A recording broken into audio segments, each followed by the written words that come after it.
사람들은 자신이 옳다고 생각하는 것, 맞다고 생각하는 것을 말하고 행동하고 살죠.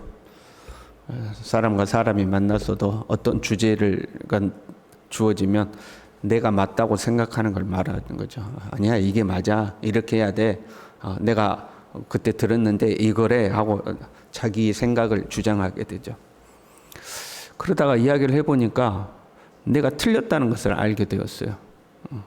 내가 그동안 옳다고 주장했던 것들이 틀렸네, 잘못된 거네, 팩트가 틀렸네, 정보가 틀렸네, 사실이 틀렸네 하는 것을 알게 되었어요.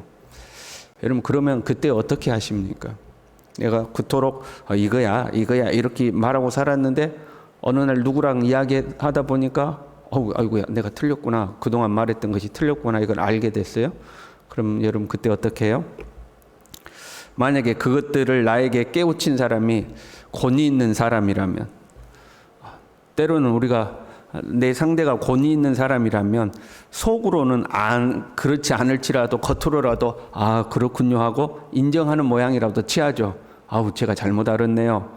상대가 권위 있는 사람이니까 그런 경우가 있죠. 근데 상대가 권위 있는 사람이 아니라 나하고 대등한 관계에 있는 사람이에요. 혹은 내가 평상시에 저 사람보다 내가 좀 더 낫지, 그렇게 우월감을 가졌던 상대예요. 근데 그 상대에 의해서 내가 틀렸다는 것을 알게 되었어요. 여러분, 그때 어떻게 하냐 하는 거죠. 그때 우리는 어떤 반응을 보이느냐. 모른 척하고 침묵하고 넘어가는 경우가 있죠. 속으로는 깨달았어, 내가 틀렸네. 그런데 겉으로는 모른 척 그냥 침묵으로 이제 넘어가는 사람 있죠. 알면서도 끝까지 주장하는 사람도 있죠. 속으로는 자기가 틀렸어요. 그런데 끝까지 이게 맞아 하고 이제 끝까지 그걸 주장하는 사람도 있어요. 그래야 자기 자존심을 지킨다고 생각하는 거죠. 세 번째는 즉각적으로 자신이 잘못됐다는 것을 인정하고 수정하는 사람이 있어요. 제가 잘못 알았네요. 이제껏 내가 이거라고 주장하고 살았는데 이제 보니까 제가 잘못됐네요 하고 자기의 잘못을 즉각 인정하고 수정하는 사람이 있어요. 1번 모른 척 어물쩍 넘어간다. 2번 끝까지 알면서도 자기가 옳다고 주장한다. 3번 자기의 잘못을 즉각 인정하고 수정한다. 여러분, 1번, 2번, 3번 중에 누가 성숙한 사람이에요? 3번이 성숙한 사람이죠. 딱 봐도 3번이지 않습니까? 여러분도 3번으로 사시길 바랍니다. 사람들이 그게 잘 안 된다 이 말이에요. 사람은 점처럼 변하지가 않습니다. 자신이 잘못되었다는 것을 알면서도 잘 바뀌지가 않죠. 자기가 잘못됐다는 걸 깨달았어요. 그런데 그걸 안 바꾼다 이 말이에요. 예수님을 믿는 것도 그런 경우가 허다한 것 같아요. 예수님을 믿는다는 것은 나의 잘못된 삶을 청산하고 새로운 삶으로 돌이키는 것을 의미해요. 그걸 회개라고 그러는 거죠. 잘못했습니다 해서 끝나는 것이 아니라 나의 잘못된 삶이 그동안 잘못 살았구나 깨닫고 새로운 삶으로 바꾸는 거죠. 우리는 예수님을 믿기 전에 공중의 권세 잡은 자 마귀를 따르던 사람들이죠. 마귀의 나라에 속하여 제 본성에 따라서 살던 사람들이요. 그것이 옳다고 생각하고 사는 사람들이요. 깨닫기 전까지는 자기가 마귀 따라다니던 사람이다, 세속에 속한 사람이다, 그거 모르잖아요. 자기가 옳다고 사는 거예요. 요즘 젊은 사람들 보세요. 나이 든 사람도 요즘은 그런 것 같아요. 먹고 마시고 음란하죠. 참 안타까운 세상이 됐어요. 젊은 사람들이 결혼하기 전에 순결을 지키는 것을 오히려 이상하게 생각하는 세상이 됐어요. 아직까지 순결을 지켰냐 하는 이제 그런 뉘앙스의 세상이 됐어요. 자기들은 그것이 옳다고 생각하는 거예요. 그렇게 사는 게 옳다고 생각하는 거예요. 먹고 마시고 즐기고 그렇게 사는 게 옳다고 생각하니까 그렇게 다 사는 거예요. 그러다가 예수님을 만났어요. 나의 삶이 잘못되었다는 걸 깨달을 거 아니에요. 예수님 만나고 내가 그동안 방탕하고 살았구나. 그것이 즐거운 삶인 줄 알았더니 예수님 만나고 보니까 타락한 삶이었구나 하는 걸 이제 깨닫는 거죠. 이런 나를 구원하기 위해서 예수님이 십자가에서 죽으셨구나, 이게 깨달은 거죠. 그래서 과거를 청산하고 진리의 삶으로 돌이켜야 되는 거죠. 근데 예수님을 믿는다고 하면서 돌이키지 않는 사람들이 허다하다 이 말이에요. 예수님을 믿으면 즉각적인 삶의 변화가 찾아와야 됩니다. 내 삶의 방식이 바뀌어야 되는 거예요. 과거에 이 세속을 즐겼던 삶을 청산하고 예수 그리스도의 경건한 삶으로 즉각적인 변화가 이루어져야 되죠. 완벽하지는 않을 수 있어요. 실패할 수도 있어요. 넘어질 수도 있어요. 옛 습관이 다시 고개를 쳐들 수도 있어요. 그러나 나는 새로운 삶을 산다는 그 결단은 분명히 있어야 되는 거예요. 예수님을 믿었으면 이제 나는 과거를 청산하고 새로운 삶을 산다. 새로운 삶의 방식으로 산다. 아, 이제 보니까 내 과거의 삶은 부패하고 타락한 삶이었다. 그것이 멸망길인지도 모르고 가던 그런 삶이었다. 이제는 예수 그리스도 새로운 길과 진리, 참 진리이신 예수 그리스도를 믿는 그 믿음의 삶을 산다 하고 즉각적인 결단이 이루어지는 거죠. 물론 가다 보면 흔들릴 때도 있고 비틀거릴 때도 있고 넘어질 때도 있지만 나는 예수 그리스도의 그 길을 뒤따른다는 새로운 이 결단이 있는 거죠. 근데 예수님을 믿기 전이나 예수님을 믿는다고 했는데 믿는 후나 똑같아. 생각하는 것도 똑같고 삶의 방식도 똑같고 뭐 교회만 왔다 갔다 할 뿐이지 똑같아. 그럼 그 진짜 예수 믿는 사람인가 점검해 봐야 되는 거죠. 진짜 예수님을 믿는가 하는 거죠. 그렇잖아요, 여러분. 내가 모르고 갔어요. 그런데 이 길로 가면 천길 만길 낭떠러지라는 것을 깨달았어요. 그리고 오히려 반대 길로 가야 이 낙원이 있다는 것을 깨달았어요. 그럼 어떻게 하겠어요? 가던 길을 돌이켜서 낙원으로 가지 않겠어요? 근데 깨달았다고 하면서 계속 천길 만길 낭떠러지로 가요. 그럼 그 사람 잘못 아는 거죠. 누구라도 그 천길 만길 낭떠러지로 안 가지 않겠어요? 돌이켜 가야 맞는 거 아니에요? 근데 안 변한다? 그러면 이제 점검해 봐야 되는 거죠. 지금 본문의 바울은요, 하나님을 향한 잘못된 열심이었죠. 예수님을 믿는 사람들을 잡아 가두려고 다메섹으로 가다가 예수님을 도상에서 만난 것. 자신이 잘못되었다는 것을 즉시 깨달았습니다. 예수님이 진리라는 것을 깨달았어요. 예수 믿는 것들은 다 잘못됐고 어리석은 자들이고 미친 것들이고 하나님을 모독하는 자들인 줄 알았는데 정말로 예수 그리스도가 구세주라는 것을 깨달은 거예요. 예수 그리스도가 기다렸던 메시아 그리스도라는 것을 깨달은 거예요. 그래서 즉각적인 변화가 찾아온 거예요.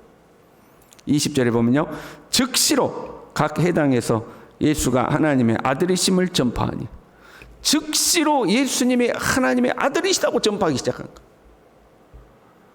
금방까지 그 예수 믿는 사람들 잡아 죽이고 잡아 가두고 그랬던 사람이 그 예수님을 만나니까 즉각적인 변화가 있잖아요. 즉시로 예수님이 하나님의 아들이라고 전파. 사람들이 어리둥절할 정도로. 아니 방금까지 그 사람들 잡아 죽이던 사람이 예루살렘으로 가서도요, 29절에 보니까요, 주 예수의 이름으로 담대히 말하고 헬라파 유대인들과 함께 말하며 변론하니, 예루살렘으로 다시 돌아가서도 담대히 예수가 하나님의 아들이시다, 예수 그리스도가 우리의 구원자시다, 그분은 부활하셨고 살아계신다 하고 담대히 이야기를 했다는 거예요. 얼마나 확신에 차고 강력했던지 유대인들은 이 사울을 죽이려고 하죠. 다메섹에서부터. 그래서 다메섹에서는 성벽에 광주리를 매달아 가지고 그 광주리 타고 탈출했고, 예루살렘에서는 사울을 죽이려고 한다는 소문이 나니까 서로 사울을 피신을 시키고, 그 정도로 강력하게 예수님은 하나님의 아들이라고 아주 담대히 증거하기 시작한 거예요. 예수님을 믿고 변화되었다는 것이 단순히 도덕적이고 윤리적인 삶으로 바뀌었다, 그것을 그 이상의 삶으로 바뀐 거예요. 과거 우리도 예수님을 믿으려면, 교회 다니려면 술도 끊고 담배도 끊어야 한다, 이제 그런 시절이 있었죠. 그래서 교회 가시죠. 그러니까 저는 아직 담배를 못 끊어서, 아직 저는 술을 못 끊어서, 그런 분들이 지금도 종종 있습니다. 교회 다니면 술 담배를 끊는다, 그렇게 이제 인식하고 있는 거죠. 이런 것도 필요하죠. 예수 믿기 전에 폭력을 사용하고 욕하고 허랑방탕하고 거짓말 많이 하고 도박하고 이런 사람이었어요. 그런데 예수님을 믿었어요. 그랬더니 그 모든 것을 끊었어요. 도박도 끊고, 술 먹는 것도 끊고, 욕설도 끊고, 폭력도 끊고, 경건한 삶을 살기 시작해요. 중요하죠. 이러한 변화가 있어야 되죠. 그러나 거기에서 한 걸음 더 나가서 예수님이 그리스도임을 증거할 수 있어야 된다. 이게 진정한 변화인 거죠. 사울의 즉각적인 변화는 예수가 그리스도시다.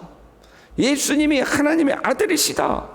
예수님이 우리의 구원자 되신다. 그걸 즉각적으로 전파하는 사람이 됐어요. 이러한 변화가 조롱을 불러오기도 하고 비난을 불러오기도 하고 때로는 협박과 위협을 불러온다 할지라도 예수 그리스도를 증거하는 사람으로 변해야 된다. 이것이 진짜다 하는 거예요. 우리가 염려스러운 것은 우리의 신앙이 착해지는 데서 멈춘다는 거죠. 우리가 교회 열심히 다녀요. 예수님 열심히 믿어요. 그래서 우리가 도덕적이고 윤리적인 사람이 되면 우리는 거기에서 만족하는 거죠. 저 사람 참 많이 변했어. 옛날에 저 사람은 진짜 욕 많이 했는데, 옛날에 저 사람 진짜 고주망태로 술 먹고 그렇게 다녔는데 참 사람 많이 변했어. 거기에서 멈춰버리는 거예요. 예수 믿는 사람들 착해야 해요. 맞아요. 다른 사람보다 성품도 좋아야 돼요. 양보할 줄도 알고 희생할 줄도 알아야 해요. 예, 다 좋아요. 그렇게 돼야 돼요. 그런데 무엇 때문에 그렇게 돼야 되냐 이 말이죠. 무엇 때문에 우리가 선하고 의로운 삶을 살아야 되냐 이 말이에요. 문제는 하나님의 자녀가 됐으니까 하나님의 자녀로서의 성품으로 하나님의 백성답게 선하고 의로워야 되겠죠. 그러나 한 걸음 더 나아가서 우리의 그런 착한 행실을 보고 하나님께 영광을 돌리기 위해서 우리가 이 세상의 빛과 소금으로 드러나서 그들에게도 예수 그리스도의 복음의 영광의 광채가 비추도록 하기 위해서 거기에 최종 목적이 있는 거 아니겠어요? 우리의 고민이 여기에 있는 거죠. 저도 그렇고 우리 모두 다 예수님을 믿기는 믿는데 좀 도덕적이고 윤리적으로 변한 것 같기도 한데 예수 그리스도를 전파하고자 하는 그 열정이 사그라들어 버렸다는 거죠. 어디 가서 거짓말 안 해요. 어디 가서 남 등쳐먹지 않아요. 어디 가서 품위 있고 인격적인 모습도 보여줘요. 그런데 예수님이 당신의 구원자이십니다. 복음을 전하지 않는. 그리고 우리는 합리화시키죠. 우리가 이렇게 좋은 모습 보이다 보면 사람들이 감동해가지고 언젠가 나도 네가 믿는 예수님 믿고 싶다 이런 말 하겠죠. 우리는 스스로 위로 삼고 합리화하죠. 그러나 기회를 얻든지 못 얻든지 우리는 예수님을 전해야 되는 거잖아요. 복음을 전해야 되는 거죠. 근데 우리 안에 그 열정이 없어져 버렸다. 예수 안 믿는 사람을 만나도 교회 다니십니까? 예수님 믿으십시오. 이 말을 안 한다 이 말이에요. 우리에게서 그게 사라져 버린 거죠. 경건의 삶도 살고 교회 봉사도 하고 착하게도 사는데 예수님을 증거하지 않는 거죠. 우리 안에 그게 없어져 버렸어요. 그게. 보세요. 사울이 그렇게 담대히 예수님을 증거했어요. 이제 사울을 막 잡아 죽이려고 해요. 핍박이 시작된 거죠. 핍박이 시작돼도 막 예수님을 증거하는 거죠. 그 결과 어떻게 됐어요? 온 유대와 갈릴리와 사마리아 교회가 평안하여 든든히 서가고 주를 경외함과 성령의 일호로 진행하여 수가 더 많아지니라. 교회가 든든히 세워졌다는 거예요. 성도들의 숫자가 늘어났다는 거예요. 우리의 삶의 결과가 뭘로 나타나는 거예요? 교회가 든든히 세워지는 거예요. 그런데 우리는 뭘 소망하죠? 우리 개인의 삶의 축복이 넘치기를 소망하고 사는 거예요. 내가 좀 더 부유해지고 내 삶이 좀 더 평안해지고 내 삶이 좀 더 넉넉해지고 우리는 그것을 소망하고 사는 거예요. 하나님의 나라가 더 든든해지고 나로 말미암아 하나님의 나라가 든든해지고 교회가 든든해지고 하나님의 나라가 확장되기를 소망하고 살아야 되는데 우리는 내 교회는 어찌 됐든지 간에 하나님의 나라는 어찌 됐든지 간에 내가 잘 되면 되는 거죠. 이 새벽에 우리가 성령의 도움을 구하자고요. 성령의 1호로 진행하여 성령이 역사했다 이 말이야. 성령의 역사로 말미암아 교회 같은 그런 교회의 역사가 나타나는 거죠. 이 새벽에 우리 가운데도 성령이 역사하셔서 주님 내 안에 복음의 열정이 다시 회복되고 때를 얻든지 못 얻든지 예수 그리스도를 증거하고 주님의 몸된 교회가 든든히 세워지기를 열망하고 하나님 그렇게 살 수 있도록 성령께서 우리에게 역사해 주기를 기도하는 이 새벽이 될 수 있기를 바랍니다. 기도하겠습니다. 하나님 아버지, 수많은 사람들 중에서 우리를 먼저 선택하여 부르시고 예수님을 믿게 해 주신 것을 감사를 드립니다. 우리도 한때는 주의 복음 위에 살고자 하는 뜨거운 열정과 열망이 있었는데 주여 어느덧 그것들은 다 사라져버리고 이제 그냥 변화 없는 굳어져 버린 그런 신앙인으로 살고 있지는 않은지 이 새벽 우리를 돌아봅니다. 성령이여 우리 가운데 강하게 역사하여 주셔서 우리로 하여금 나를 위하여 살지 아니하고 주의 복음 위하여 살아가고 주님의 나라가 확장되기를 소망하고 때를 얻든지 못 얻든지 예수 그리스도의 복음을 증거하는 그 열망 속에 살아갈 수 있도록 우리 모두를 붙들어 주시옵소서. 예수님의 이름으로 기도 올리옵나이다. 아멘.